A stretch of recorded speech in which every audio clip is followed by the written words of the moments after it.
Hello family, welcome to the new blog. तर आजच्या व्हिडिओमध्ये आपण मुरमुऱ्याचा चिवडा, पोहेचा चिवडा असे काहीतरी टेस्टी पदार्थ बघूयात. चला मग आज आपण काय बनवणार आहे? आज आपण भाकरवाडी बनवणार आहे. माझी सर्वात आवडती जे पदार्थ आहे तो भाकरवाडी आहे. मला खूप आवडतं. आणि काल जे आहे आम्ही काय काय बनवलं, आम्ही चांगलं ते वाटणार एवढं बनवलं का असं होतं. नाहीतर ते काढून टाका म्हणत होते मी पिशवी. इतना बनाया ऐसा जाएगा है की नाही. चिवडा वगैरे आहे.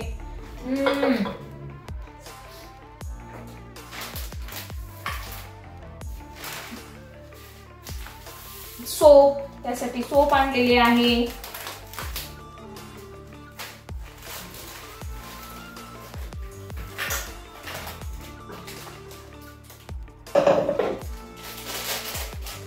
आवरायलाच खूप वेळ लागून जातो ना.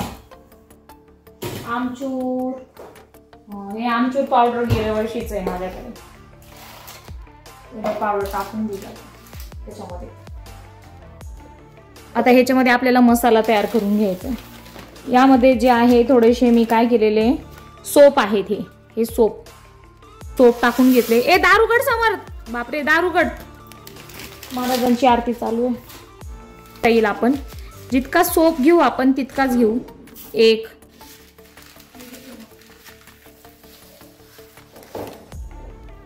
2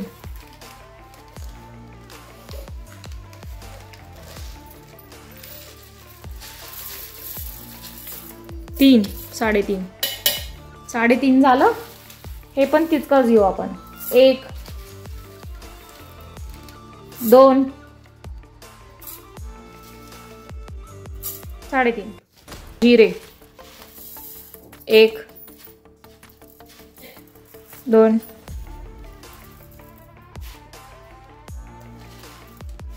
3. तर त्यामध्ये थोडंसं साखर टाकू आपण. 2 3 1 4.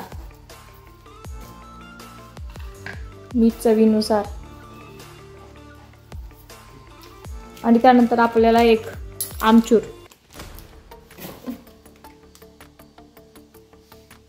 आमचूर पावडर आहे हे.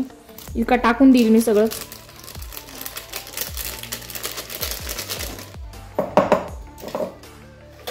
त्यानंतर थोडंसं हळद, थोडीशी मिरची पावडर.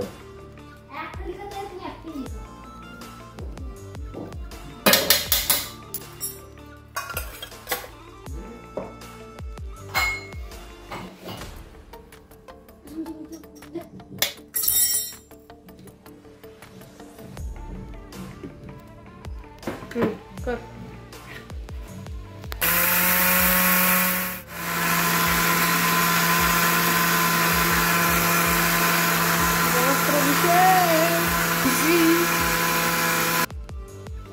एकदम भारी. कसं काय सुगंध येतोय? नहीं सुगंध नहीं, मग जो बहुत मन कर रहा है खाने को. बहुत अच्छा लगता है भाकरवडी. और तुम लोग कभी बीच में याद ही नहीं दिलाते हो. पर मम्मी बोलते सर मध्ये आपण 1-2 चम्मच डाळीचं पीठ टाकायचं. 1 किलोचं बनवते मी आता. यामध्ये ना 1 किलो एवढा किंवा 1-2 चम्मच अंदाजेप्रमाणे तुम्ही 1 किलोपेक्षा कमी जे आहे चण्याचं पीठ टाकलेलं आहे मी आता. थोडंसं मीठ टाकायचं याच्यात.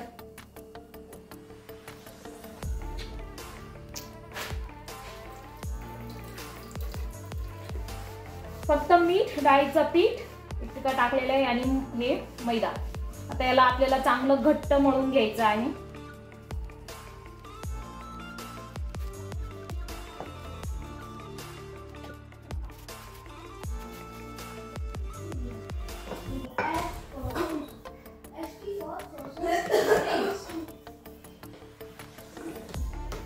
बापरे किती हात दुखतायत लाटायला.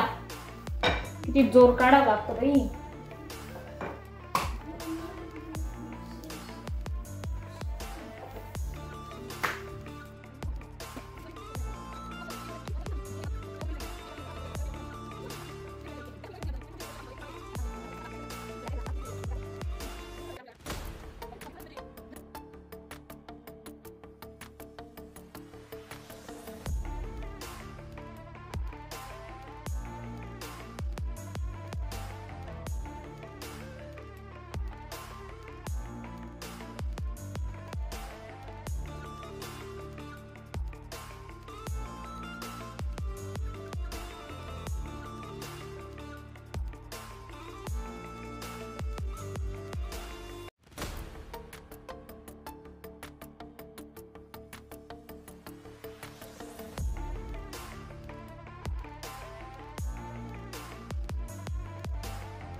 कष्ट केल्याशिवाय कसं मिळेल मग? अजून चिवडा बनवायचा आहे मला.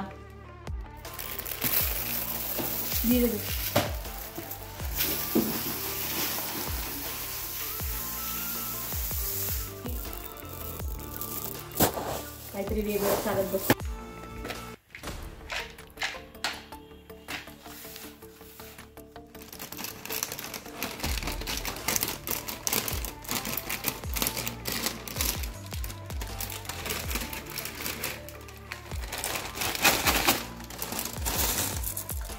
मक्का रहता है ये, मक्के को ऐसे कूटते हैं.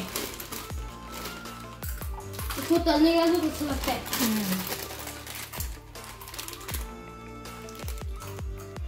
जैसे किसी ने फाड़ा है क्या? हाँ फाड़ा है, फटा फटा है.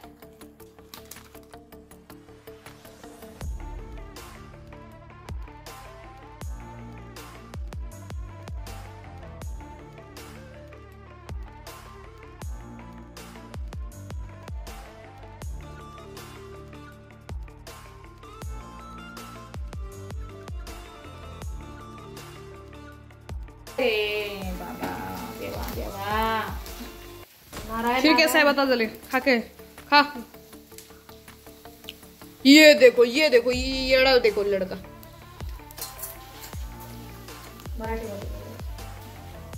कसं आहे कसं आहे. खूप छान झालं मित्रांनो, पण हात पण चटला. चटला चटला चटला काय असतं? त्याच काय चांगलं काम करायसाठी मेहनत खूप करू लागते. तर मेहनत काय होते भाई? मम्मी मुंह से सुपारी निकाल के बात कर भाई. कशाला हात घातलास गरम गरम? मम्मी नाटके फक्त याचे काय पण नाही. नाही ना, मग बनवायपर्यंत पण दम नाही का तुला? हा ना, समजतं का तुला श्री? अरे का खेळवलं मग मला पहिलं किती छान वाटलं. हा ना मम्मी, काय तू पण ए तू खेळवलं.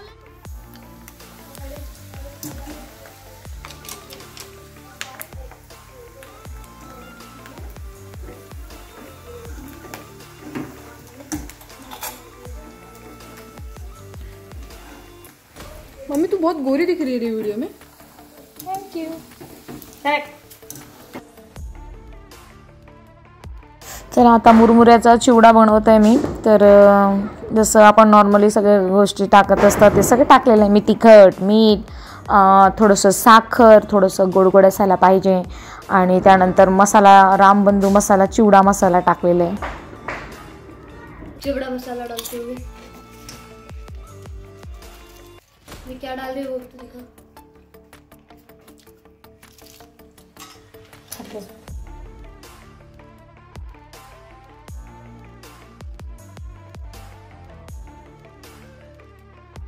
सगळं मसाला जे आहे टाकून घेतलेलं आहे. ॲक्च्युली जे आधी टाकले होते ना मी, ते भाकरवाडी बनवलं होतं ना त्याचा मसाला होता. मग तो सुद्धा मी याच्यामध्ये टाकून दिलेला आहे, जेणेकरून अजून टेस्ट वाढून जायला पाहिजे म्हणून. आणि छानपैकी त्याला मिक्स करून घ्यायचं. पोहेचा चिवडा, मुरमुऱ्याचा चिवडा टेस्टी लागतं आणि मुलांना आमच्या घरी सगळ्यांनाच आवडत असतो. म्हणून मी थोडंसं जास्तच बनवते. अजून एक पॉकेट आहे, म्हणलं की ही संपल्यावरती ते बनव. कारण चिवडा एक असं असतं ना की चांगलं ताजंच चांगलं लागतं. ते थोडंसं 4 दिवस 8 दिवस झाले ना मग त्याची टेस्टच बदलून जाते. म्हणून मग मी डिसाईड केले की चिवडा जे आहे एकच पॉकेट बनवूया, एक पॉकेट आपण नंतर बनवता येईल. मग आता हे संपल्यावर दुसरा पाहूया. मग आता त्याच्यामध्ये मक्याचे पोहे जे आहेत ते तळून मी त्याच्यामध्ये टाकलेले आहे. टेस्टी लागतो खूप. आता मुलांना मस्त खायला तयार झालेला आहे चिवडा आपला. तुम्ही पण बनवले असतील आय होप. तर कसं वाटलं काय नाही, दिवाळीच्या तुम्हाला सर्वांना खूप खूप मनापासून शुभकामना. मैं तेरे को 2 सवाल पूछता हूँ, उसका सही उत्तर दिया तो तेरे को मिलेगा. चल बता. इंडिया की प्रेसिडेंट कौन है वुमन में? वुमन में द्रौपदी मुर्मू. मुर्मूर मम्मी, द्रौपदी मुर्मू. और मेन में हमारे स्टेट का ये कौन है चीफ मिनिस्टर? चीफ मिनिस्टर ना देवेंद्र फडणवीस. Spelling DEVANDRA Devendra Fadnavis. गलत. अरे उधर पोहा डाल दिया, देख रही पोहा डाल दिया. तो ब्लर क्यों आ रहा है? क्या कपड़ा रुमाल लेना एक. टी-शर्ट से पोंछ, टी-शर्ट से. इधर पानी डालना. अरे ते टी-शर्ट से पोंछ ना. आता मी पोहे जे आहे त्याचा चिवडा करून घेणार आहे. तर त्याला सर्वात आधी ना भाजून घ्यायचं चांगल्यापैकी. तुम्ही पण भाजत असाल तर मग सगळ्या माहितीच आहे, प्रत्येकाची पद्धत थोडी वेगळी असते, पण प्रत्येकजण बनवतच असतो दिवाळीचे फराळ. तर आता मी याला थोडंसं भाजून घेणार आहे आणि त्यानंतर मग त्याला फोडणी देणार आहे. आता यामध्ये खोबर वगैरे टाकायचं होतं, पण आमच्या घरी खोबर कोणीच खात नाही. सगळं मुलं खोबर काढून ठेवतात, त्यामुळे मी म्हणलं मी एकटीच खाते, मुलं अजिबात खात नाही. त्यामुळे म्हणलं की ह्यावर्षी मी टाकणारच नाही खोबर, म्हणून मी काही खोबर टाकलेलं नाही. तर खोबरीचे जे काप करून आहे खोबर टाकायचं असतं, त्यानंतर कढीपत्ता असेल ते टाकायचं असतं. खोबरीचे काप करायचे लांब लांब आणि ते तळून घ्यायचं मस्तपैकी, जसं शेंगदाणे डाळ आपण तळून घेतो त्या पद्धतीनं. खूप टेस्टी लागतो, पण आमच्या घरी कोणाला आवडत नाही म्हणून मी नाही टाकलेलं आहे. आता नॉर्मली जे आहे ते डाळवं शेंगदाणे सगळं मी तळून घेतलेलं आहे कढईमध्ये तेल टाकून, आणि त्यानंतर त्याला फोडणी द्यायची आहे जशी आपण हे देतो तसं. तर पोहेच्या चिवडामध्ये ना मी हिरवी मिरची टाकते, कोणी लाल पण टाकतो, कोणी हिरवी पण टाकतं, पण हिरवी मिरचीची टेस्टी होते असं. तर नॉर्मली जसं जिरे अजवाईनचा पावडर आहे ते तुम्ही टाका, खोबर टाका, कढीपत्ता टाका यामध्ये भरभरून. त्यानंतर आपले तिखट, हळद, मीठ. तिखट नाही, कोणाला हिरवी मिरची, बघा मी ती हिरवी मिरची टाकलेली आहे, तर तुम्ही हिरवी मिरची टाकू शकता, नाहीतर लाल मिरची पण चालेल. मग मीठ वगैरे ते सगळं टाकायचं. रामबंधू मसाला जे असतं ते पण तुम्ही टाका, टेस्टी भारी खूप टेस्ट येते म्हणजे. तर ते पण टाकते मी, थोडं तेलात पण टाकते, थोडंसं वरतून पण टाकून देते. तर थोडंसं वरतून टाकले, त्यानंतर मीठ, आणि यामध्ये मी ना आमचूर पावडर पण टाकते ह्याच्यामध्ये फोडणीमध्येच. आमचूर पावडर टाकल्याने काय होतं, आंबट थोडंसं लागतो आपल्याला, आणि साखर पण टाकते. चला भेटूया पुन्हा नेक्स्ट व्हिडिओमध्ये. श्री स्वामी समर्थ.